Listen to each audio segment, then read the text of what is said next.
नहीं जा सकता है। जिसकी महाराज हिम्मत हो वही डट के देख सकता है, इसलिए तो कल छोड़ गए रण छोड़। हर कोई नहीं जा सकता है? विचार करो। तुलसीदास जी कहते हैं आज भोले बाबा की बारात के लिए जैसे ही निकले, अब जा रहे थे रास्ते में तो एक गांव से जैसे ही निकले, अब जब गांव से निकलेंगे तो सबसे पहले कौन दौड़ते हैं? कोई हाथी आए, बंदर आए, भालू आए तो बालक, नौजवान भी दौड़े थे। और बालकों ने देखा और नौजवानों ने देखा तो तुलसीदास जी कह रहे हैं धरो धीरजो कहाँ रहाए सयाने भैया बालक कहोले जीवो पराने गए भवन पूछे पितु माता जम घर पहुँचे। अरे जैसे ही महाराज बालक थे, बालकों ने देखा तो जो नौजवान थे वो तो डट के खड़े हो गए। बोले क्यों? बोले हम भगेंगे तो लोग कहेंगे अच्छा तुम इतने बड़े तुम भी डरते हो। तो वे तो बेचारे अंदर से तो डर रहे थे लेकिन बाहर से यहाँ से खड़े थे, कम से कम हम नौजवान हैं। और बालक बोले बालक छू गए घर पर। तो जैसे गए तो माता पिता ने पूछा बेटा कैसी बारात है? बोले पिताजी ये बाद में मैं तो सुलझाएंगे बताना। तो फिर बोले क्या करें? पहले मेन गेट के दरवाजा बंद कर दो, मेन गेट के दरवाजा बंद कर दो।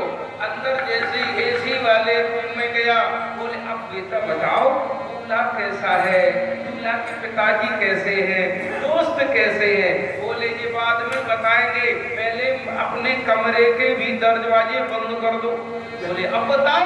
बोले नहीं अब कम्बल डाल दो। कम्बल डाल दे? बोले हाँ। फिर बोले पिताजी कोई डॉक्टर को ले आई। बोले क्यों?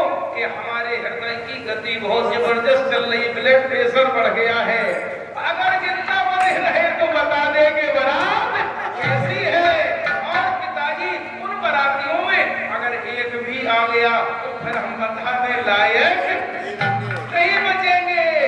ऐसी भैया बारात जब लड़का भाग गए तो हमारे तो कल चले गए जितने थे। तो महाराज उन्होंने सोची हम डट के मुकाबला नहीं कर सकते, लेकिन जो गंभीर है वो तो आई कथा सुनने के लिए। खैर भगवान की कृपा होती है। तुलसीदास जी कहते हैं इधर मैना क्या कर रही है? बोले मैना भैया व्यवस्था कर रही है। आज महाराज मैना सखियों के साथ में बैठी है द्वार पर, मणियों के चौक पूरे हैं, बंधन बारे हैं, पताके लगे हैं, हिमाचल ने तालाब को, नदी को, वन को, पर्वत को, सबको निमंत्रण भेजा है। मेरी बेटी का विवाह है, शुभ विवाह है। और बंधुओं सारे देवताओं को निमंत्रण भेजता है, वरुण है, कुबेर है, इंद्र है और महाराज ब्रह्मा जी सबको निमंत्रण भेजा। विष्णु भगवान सबको निमंत्रण भेजा है कि आओ मेरे यहाँ बेटी का शुभ विवाह है। उस शुभ विवाह में सब लोग अपनी अपनी तैयारियां बहुत अच्छी तरह से करते हैं कि कम से कम हमारी बेटी का विवाह है। वहां भी हुई। अब यहाँ पर मैना क्या कर रही थी? तुलसीदास जी कहते हैं नारद जी बैठे। अब शंकर जी जब नजदीक पहुंचने लगे महाराज हिमाचल के नगर में, तो एक गण ने कहा महाराज कम से कम ऐसा करो अब तो सीधे बैठ जाओ। बोले क्यों? कि तुम तो उल्टे बैठे हो, जिधर को पूछ उधर को मुंह किए हो, तो अब तो जिधर को मुंह है बैल का उधर को मुंह अपना कर लो। बोले क्यों? अरे द्वार पर जाओगे तो तिलक तुम्हारा होगा, टीका तुम्हारा होगा, है तो कम से कम जब बैल सीधा दिखाई देगा तो बैल का हो जाएगा। तो भगवान शंकर बोले जानते हो ये बैल क्या है? बोले ये बैल धर्म है।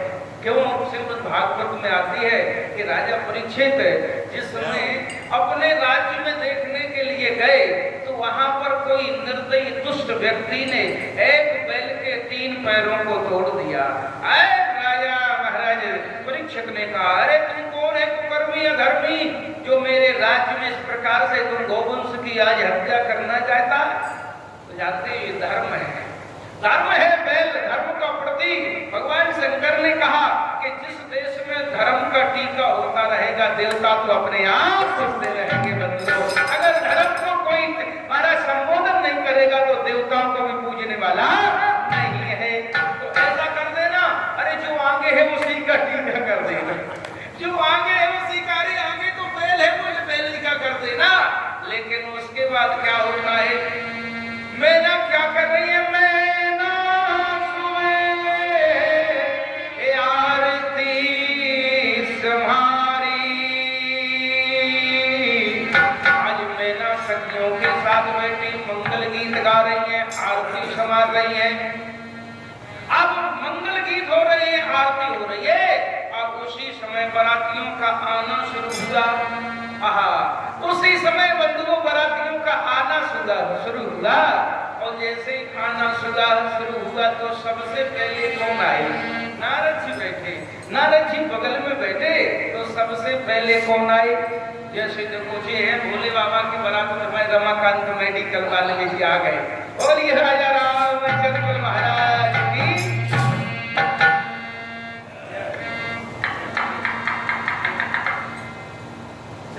प्रसाद की व्यवस्था है, गलती हो गई तुम्हारी, क्या बोलिए राजा रामचंद्र महाराज की। बोलिए जगन्नाथ की। श्री राम जय राम जय जय राम।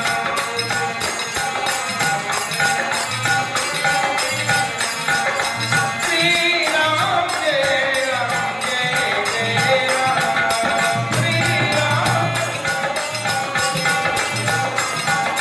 श्री राम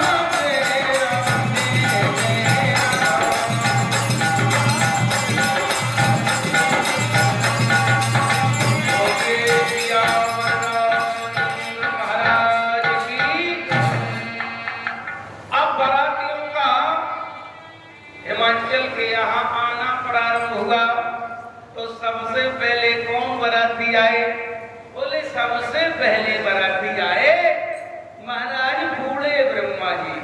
आहा, अब बूढ़े की कोई भाई बखत कम है समाज में। हाँ, आज के नए लड़के बूढ़ों की बखत कम समझते। अरे भाई ये कौन आए, ये तो चार मुख वाले सफेद दाढ़ी वाले बाबा आए हैं। भाई बिना सामंजस्य नहीं बनता है समाज का जब तक बुजुर्ग न हो। तो उन्होंने कहा मैंने कि महाराज जी कौन है, अरे ये तो भाई हमारे संपर्की हैं। बोले बताओ तो ये दूल्हा आ रहे हैं, ये उनके महाराज घरेलू संबंध है, उनके ये घरेलू नाता है वही है। चलो ठीक है। सबसे सुंदर अगर कोई देवता है तो जानते विष्णु भगवान है। अब विष्णु भगवान का आगमन हुआ। आहा, चकाचक सबसे विष्णु भगवान है। तुलसीदास जी कह रहे विष्णु चार भुजे, अरे भैया पीने मुख चारी, ओ बेकार बेस मुख पंचे मुरारी। ये सबसे सुंदर महाराज विष्णु भगवान है। बोलिए राजा रामचंद्र महाराज की।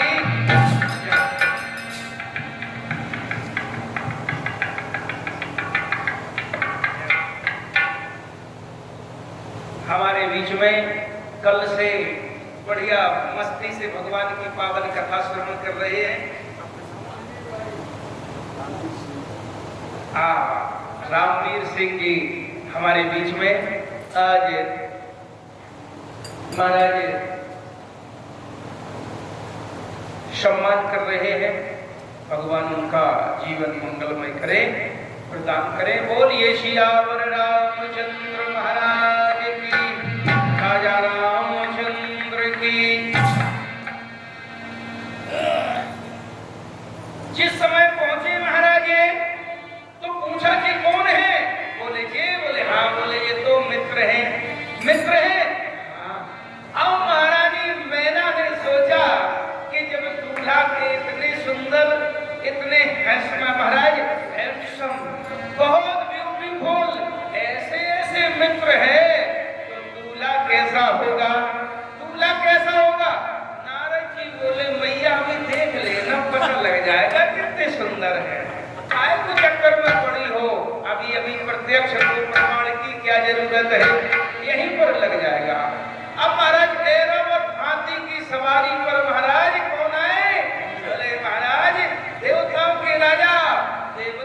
अरे इंद्र जी आए। बोले ये कौन है? अरे तो छोटे वाले मित्र है। बोले छोटे वाले मित्र है? बोले हाँ। बोले ये भी सुंदर है, इतने सुंदर है, तो फिर दूल्हा कैसा होगा? अरे दूल्हा भी पता लग जाएगा। परोराए कुबेर आए सब आ रहे थे। अब नारद जी ने सोचा नंबर शंकर जी का है आने का। जैसे ही शंकर जी का नंबर सोचा, अब मैया से कहा, मैया थोड़ा आप इधर बैठ जाओ, आप इधर बैठ जाओ, आप इधर बैठ जाओ। बोलिए राजा रामचंद्र महाराज की। हाँ, तो उन्होंने कहा कि भाई उनका नंबर, बोले हाँ नंबर लगने वाला था। हम नारद जी ने कहा मैया वैसे हमको शराप है, हम 2.5 घड़ी से ज्यादा रुकने वाले नहीं है। बोले क्यों? शंकर जी का परिचय देना पड़ेगा। तो नारद जी छू हो गए। अरे श्रीमन नारायण नारायण नारायण बोलो।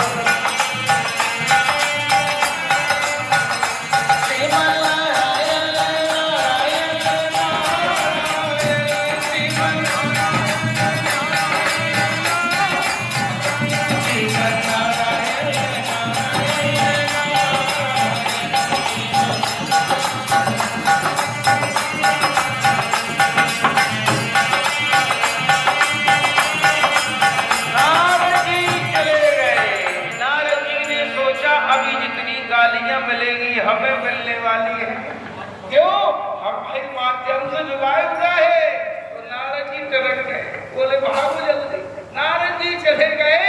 अब जैसे ही हमारे शंकर जी का आगमन हुआ, अब जब शंकर जी का आगमन हुआ, अब पंडित जी ने कहा, बोले सुनो। बोले हाँ। बोले दूल्हा का मुंह उधर को है, उस तरफ को। बोले हाँ। बोले टीका करना है तो क्या करें?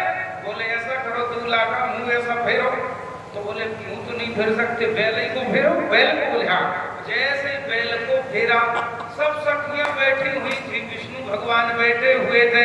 तुलसीदास जी कहते हैं आज वेंकटों में से अरे रुक रहे जब देखा, तो पावल ने और भय भयो वैसे खा। शंकर जी का देखा तो हुआ क्या? बोले भाग्य भवन बैठी अति त्रासा, हो गए महेश जहाँ जन्म बसा। बैठी अति त्रासा, हो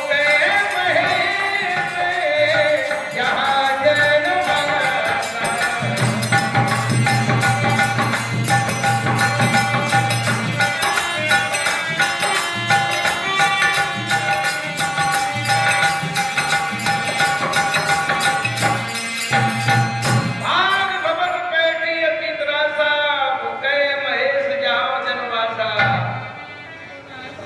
अंदर भाग गई, दरवाजा लगा दिया।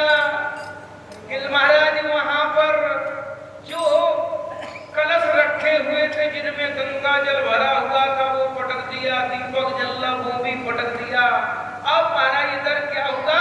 चीख पुकार हो गई। सारी जितनी माताएं थी मैना के साथ में अंदर, वो दरवाजा बंद लगा दिया। अब अंदर जाकर पार्वती मैया को गोद में लेटा के रोने लगी। हे नारद जी, क्या शिक्षा दी तुमने मेरी बेटी को? हमारा तुम्हारा ऐसा क्या बैर था? बोरे बरे हरि लागे तब कीना। हे नारद, ऐसे वर के लिए मेरी बेटी के लिए तुमने आगाह किया है। नारद जी को अब उल्टी सीधी सुननी पड़ रही है। बोले जीवत हो न विवाह करो, अगर तुम जल्दी जबरदस्ती करोगे तो बेटी को लेके तो कुआं में कूद जाएंगे। इनका एक ही धमकी का पत्र था पहले, कुआं में कूद जब तक कोई खत्म हो गए। मैं ना कह रही या नदी में कूद जाए, नहीं हो तो अग्नि में भी कूद जाए। माता साहसी बहुत है बंधु। हाँ, साहसी बहुत है। नदी अग्नि सब कर जाए। कौन कह रहे? हमने कह रहे जीवत विवाह न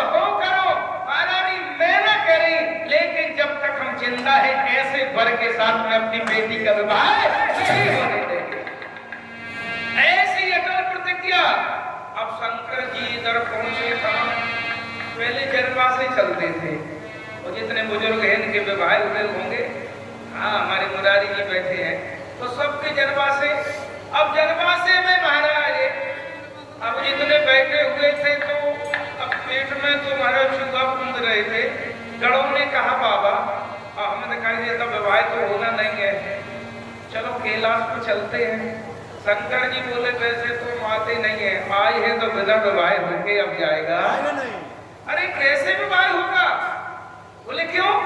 वहां पर स्थिति देख रहे हो महाराज, जो वहां पर कलश थे उन्होंने फेंक दिया, मणियों के चौक थे, दीपक जल रहे थे, अस्त व्यस्तता हो गई, दरवाजा लग गया, अब तुम विवाह की सोच रहे हो? शंकर जी का देखो बंधुओं, ये क्या है? ये तृतीय दृष्टि है, तृतीय दृष्टि है। आज शंकर जी अपमान में भी सम्मान खोज रहे हैं, अपमान में भी सम्मान खोज रहे हैं। आज बेटी का पिता कितना भी महाराज अपनी बेटी के हाथ पीले करने के लिए, आज अगवानी के लिए एक दिन का व्रत करता, सब महाराज व्यवस्था करता, लेकिन लड़की का पिता, लड़के का पिता फिर भी उसमें कमी पे कमी निकालता है। लेकिन भगवान शंकर की दृष्टि, तृतीय दृष्टि देखो। गणों ने कहा कि महाराज विवाह तो होना संभव ही नहीं है, कैसे विवाह होगा? क्यों? आज देख रहे हो वहां पर महाराज दीपक फेंक दिया है। तो गण से शंकर जी ने कहा तुम जानते नहीं हो, हमारी जो सास है बहुत चतुर है, हमारी सास बहुत चतुर है। बोले इसमें चतुराई की क्या बात है? वहां मंगल दीपक जल रहा था, उस मंगल दीपक को गिरा दिया। महाराज बोले हमारी सास बड़ी चतुर है। सास ने सोचा जब हमारे होने वाले दामाद के मस्तक पर रोज का चंद्रमा चमक रहा है तो जरा से दीपक से क्या होगा, इसलिए दीपक को फेंक दिया है। दीपक को फिर बताओ, दीपक को ठीक है अपमान में भी सम्मान खोज रहे, तो फिर ये बताइए कि वहां पर इतने घट रखे के द्वार पर शोभा दे रहे थे, सब में गंगा जल था, तो गंगा जल क्यों फेंक दिया? बोले हमारी सास और भी होशियार है। बोले क्यों? बोले जब देखा कि लड़का के मस्तक पे साक्षात बोरिंग 6 इंची गंगा जी निकल रही है, तो ये बताओ कि जरा से एक लोटा जल से क्या होगा? इसलिए उन्होंने महाराज वहां पर जो जितने कलश थे उनको भी फेंक दिया। बोले बाबा जी बताओ वहां पर निर्वस्त्र क्यों हो गए? बाबा बोले मोरे बचनो अरे चल परे फीका तो संत बचनो पत्थर खेली। नारद जी थे और नारद जी ने क्या कहा था? बोले जोगी जटल अकामन नगरी मंगल में। बोले कैसे मिलेंगे? बोले महाराज निर्वस्त्र मिलेंगे तो महाराज हमारी बात तो झूठी हो जाए, लेकिन संत ने कहा कि निर्वस्त्र मिलेंगे। अगर ससुराल में निर्वस्त्र नहीं होते तो संत की बात झूठी हो जाती, इसलिए हम निर्वस्त्र नहीं हो गए। बोले क्यों? जो बेल्ट वाला सर्प था वो गरुड़ को देखकर महाराज नीचे से खसक गया, इसलिए शंकर जी निर्वस्त्र हो गए। बोली है शंकर भगवान की। भाई गरुड़ से सर्पों का बैर है, वो गरुड़ सवारी किसकी है महाराज? विष्णु भगवान की। तो विष्णु भगवान भी आए थे वहां पर। अब तुलसीदास जी कहते हैं भाई ठीक है, लेकिन अब क्या किया जाए? अब महाराज गण कहने लगे बहुत भूख लगी है। देखो बारातियों को क्या चाहिए? बारातियों को केवल भोजन है, न लड़की से मतलब, न लड़का से, न रुपया से, न पैसा से, इससे मतलब है। एक संत ने दोहा कहा महाराज दंपत रूपे मातु धन, दंपत रूपे मातु धन। 1 करोड़ 10 लाख 20 लाख दुनिया भर के बराती भी चलो चल रहे। दंपत रूपे मातु धन पिता नाम विज्ञान और उत्तम कुल बांधो चहे तो भोजन चाहे बरात। बरात को रबड़ी मिल जाए, डोसा मिल जाए, चाउमीन मिल जाए, आज तो आपने खा हुआ है डोसा चाउमीन, ये तो सब बच्चे लोग खाते हैं। हाँ बोलिए राधे राधे। आजकल नहीं चल रहे फास्ट फूड बोलते हैं, रमाकांत भैया खाते होंगे जानना।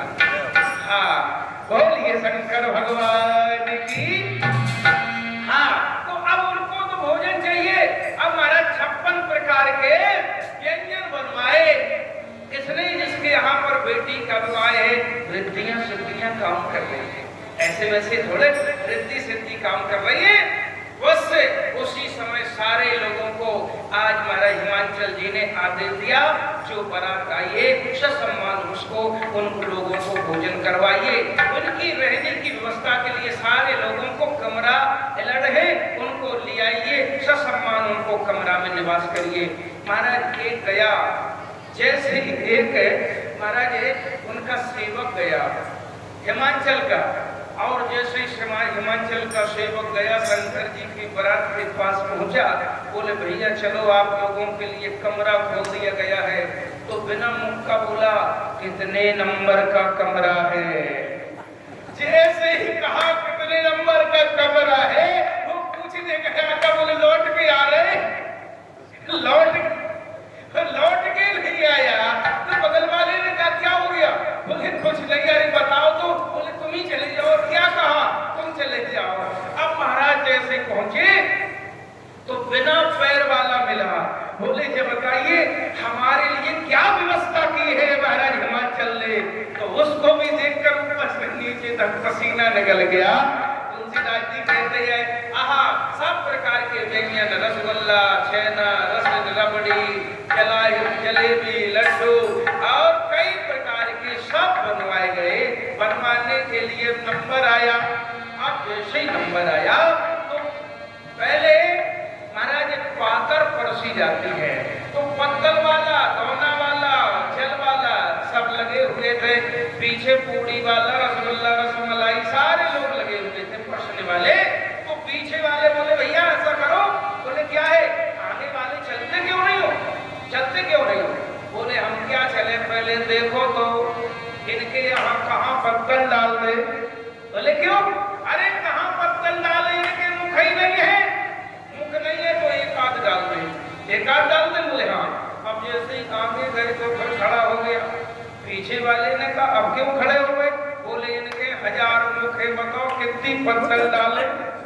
शरीर एक है, मुख 1000 है, कितनी पत्तल डाले। लेकिन उन्होंने कहा 1000 डाल दो, 1000 पत्तल डाल दी। अब आगे चले। महाराज राम जैसे थे, ना हाथ थे ना पैर थे, खाली पेट ही पेट दिखाई दे रहा था। बोले इनके आगे कहाँ डाल दे, वो कितनी डाल दे। उसका तो खोपड़ी चकरा गई, उसने पत्तल पलट दी, पत्तल पलट दी। बोले हम ऐसी पत्तल की सेवा नहीं कर सकते हैं। हिमांचल के यहाँ गए महाराज, बड़ी गजब है, कैसी बारात है महाराज। अजब अजब भूत प्रेत, अजब अजब भाई बारात आई है।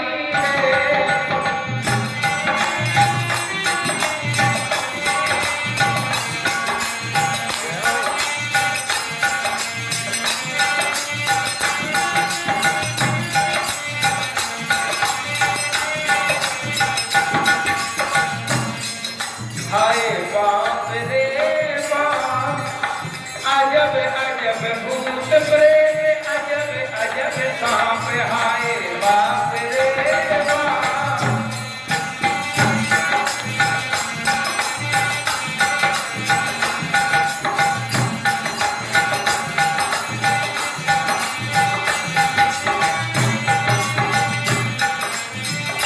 ऐसी विकट बारात है, वो लुक गए, वो छिप गए सर्पों को देखकर। लेकिन उसके बाद महाराज कहा कि किसी के पैर नहीं है, किसी के। कैसी बारात है?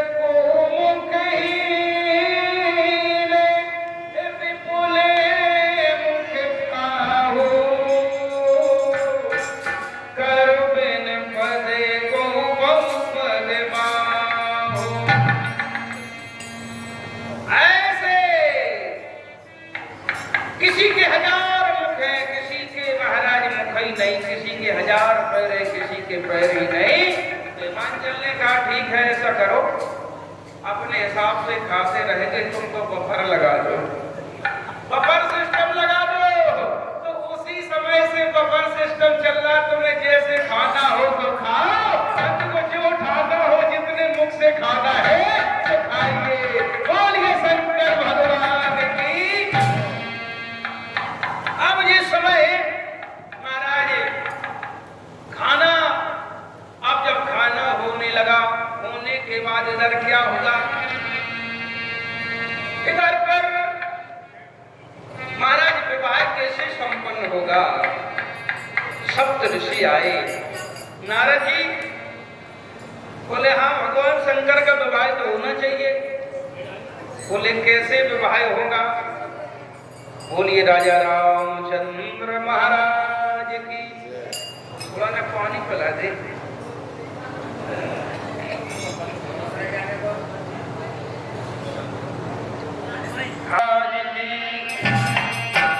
संत समाज की, गौरी शंकर भगवान की।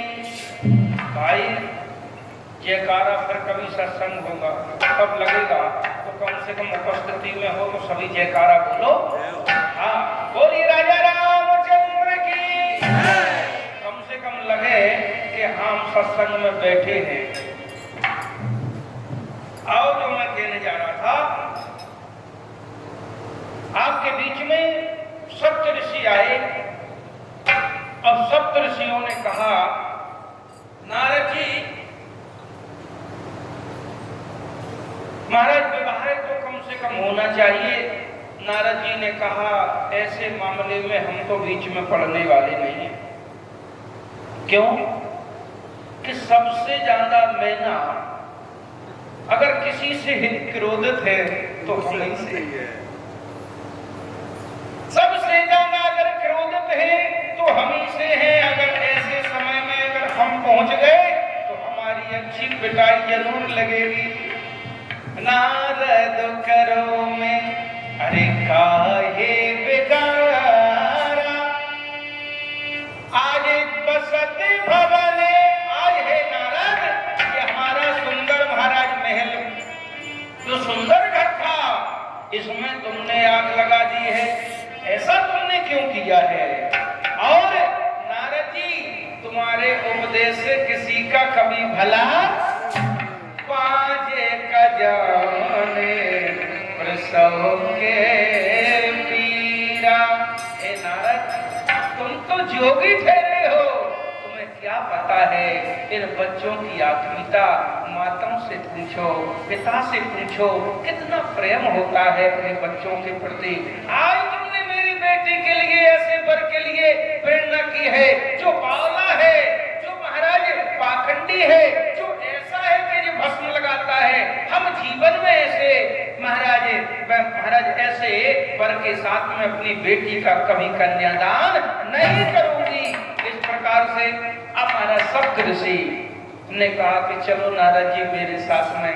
जब नारद जी और सप्त ऋषि जाते हैं तो मैंने रो रही थी पार्वती के महाराज गोद को। पार्वती का महाराज सिर अपनी गोद में रखे और बेटी के बाल सहला रही थी इस प्रकार से। और वहां पर पहुंचे और जैसे पहुंचे तो सम्मान किया, बैठे। और बैठने के बाद बंधुओं दो चीजें होती हैं, एक तो समर्पण होता है, एक महाराज समर्पण भाव जब होता है तभी बेटी का कन्यादान होता है। जय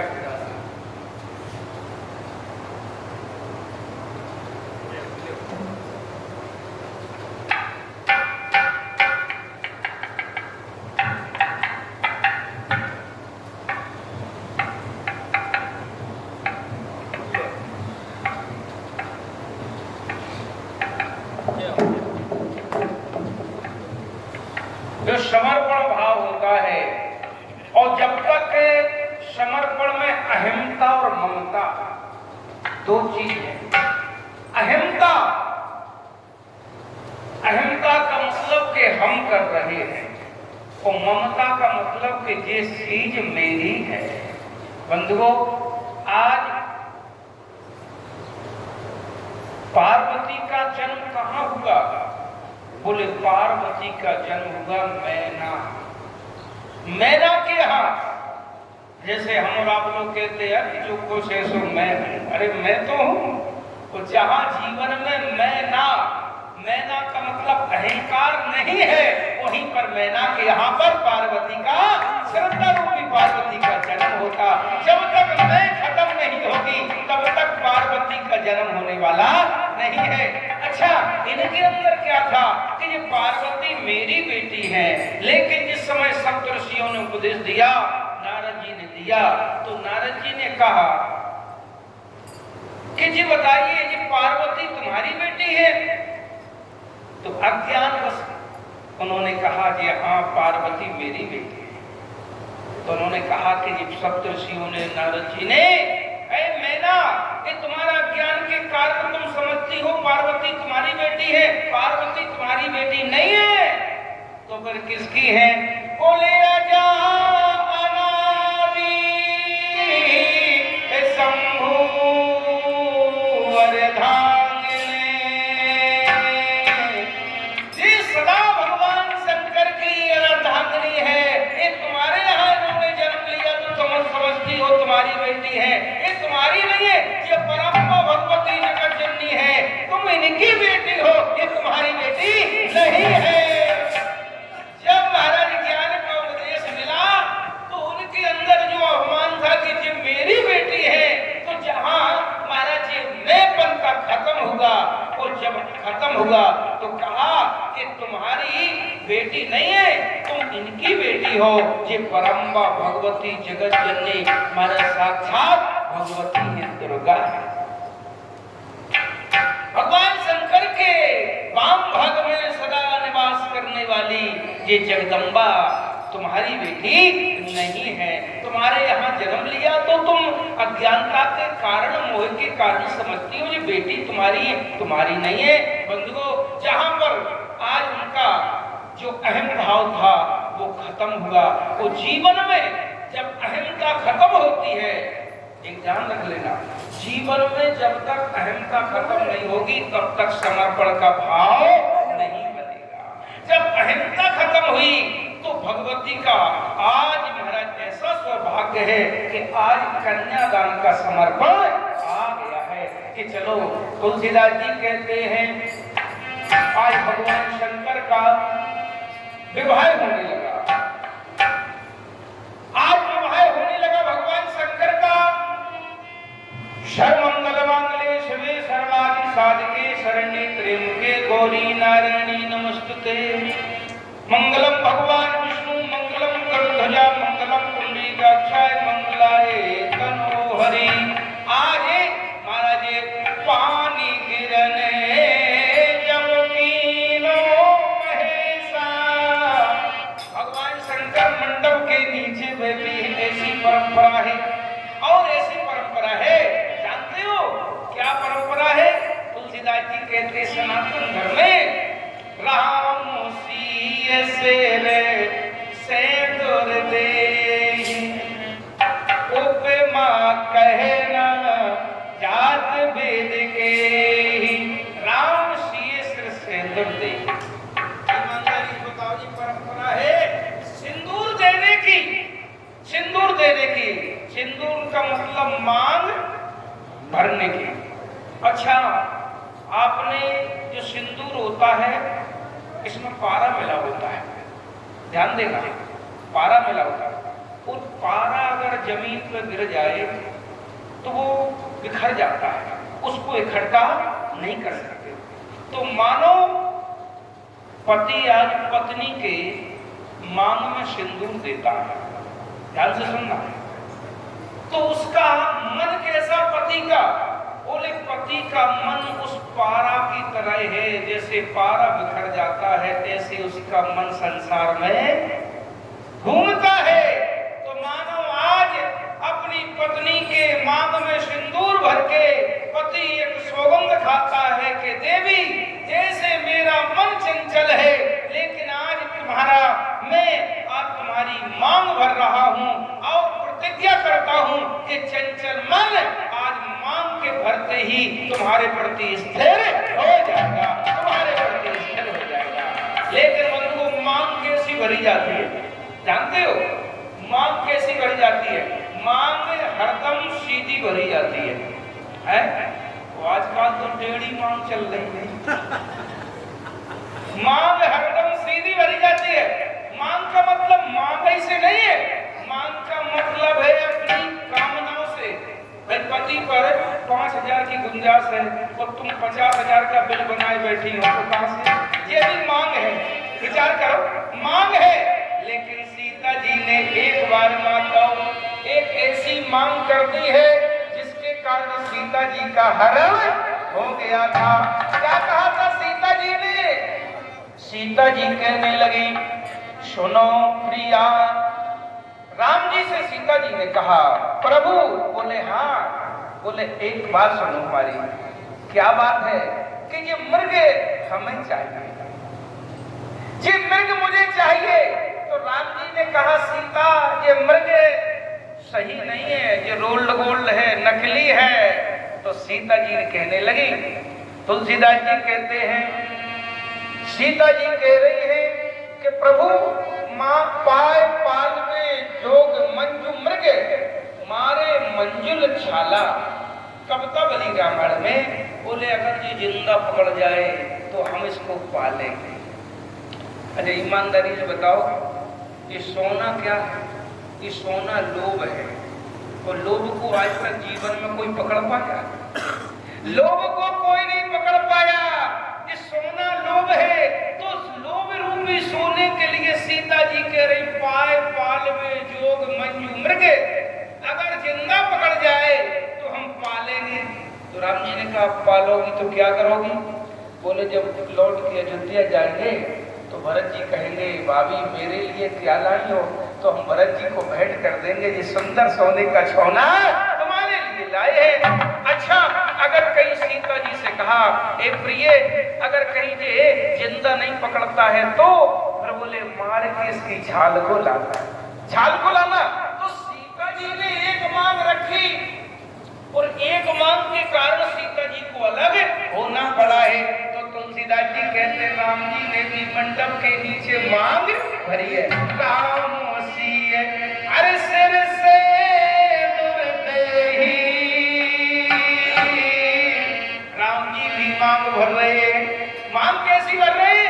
तो सीधी मांग भर रहे हैं। तो शंकर जी भी पार्वती मैया की मांग भर रहे हैं। अब नंबर आया, पूछा पंडित जी ने, तुम्हारे पिता कौन है? पिता? बोले हाँ। अब भाई कोई पिता हो तो बताएं। तो शंकर जी ने देखा इधर उधर, ब्रह्मा बैठे इस तरफ, विष्णु बैठे इस तरफ। बोले हमारे पिता? बोले हाँ। अरे पिता हमारे ब्रह्मा जी हैं। बोले पिता के पिता कौन है? बोले पिता के पिता तो महाराज विष्णु भगवान है। बोले पिता के पिता, पिता के पिता कौन है? तो शंकर जी बोले हम ही बैठे हैं, और कौन है? हम ही बैठे हैं। तब तक वहां पर महाराज खवासन थी। खवासन जानते होंगे? खवासन, हाँ, नायन। वो भी बैठी थी कि भाई पार्वती मैया बहुत दिनों से आशा लगाई थी, जब से जन्म हुआ था तो मणि माणिक सोना चांदी पुखराज पन्ना सब कुछ मिलेगा मुझे। भाई बेटी के विवाह के लिए बहुत लोग आशा करते हैं। तो वहां नायन थी शंकर जी के पास में बैठी मंडप में। अब जैसे ही बैठी तो शंकर जी से कहा कि आपके यहाँ कोई खजांची विवाह में नहीं दिखाई दे रहा है, कम से कम हमारा भी नेक बनता है। हम तो बहुत के सोच रहे हैं कि यहाँ पर महाराज हिमालय के यहाँ पर पार्वती का सब विवाह हुआ तो हमें भी कुछ मिलेगा। अब आपके यहाँ तो कुछ नहीं, कतैया भर्रैया सांप बिच्छू दिखाई दे रहे हैं, हमें भी कुछ दो। कम से कम ना हो तो ये 75,000 सोना चल रहा है तो अंगूठी ही दे दो। भोले बाबा ने कहा ठीक है, अंचल फैला। और जैसे अंचल फैलाया सो एक जैसे फूल किया, एक काला रंग डोलने लगा, काला रंग डोलने लगा। अब उसके महाराज ऊपर से नीचे नो पसीना निकल रहा, सामने ऐसे ही खड़ो, ऐसे ही डोल रहा हो। अब इधर से इधर कुछ नहीं हो रहा है। अब तो हाथ पकड़ रही, कान पकड़ रही, जीवन में काऊ की ब्याह में 1 रुपया नहीं मांगेंगे हम, जीवन में किसी के रुपया 1 भी नहीं मांगेंगे, लेकिन क्षमा कर दो मुझे। तुलसीदास जी कहते हैं भगवान शंकर ने आज क्षमा किया और जिस समय अंचल देखा तो उस समय महाराज सारी पदार्थ जो हीरा मोती मणि माणिक सब कुछ भर गया, चकाचक हो गया। तुलसीदास जी कहते भगवान शंकर का विवाह संपन्न हुआ। विवाह संपन्न होने के बाद अब शिक्षा देने के लिए माताओं कौन आई है? बोले आज महारानी मैना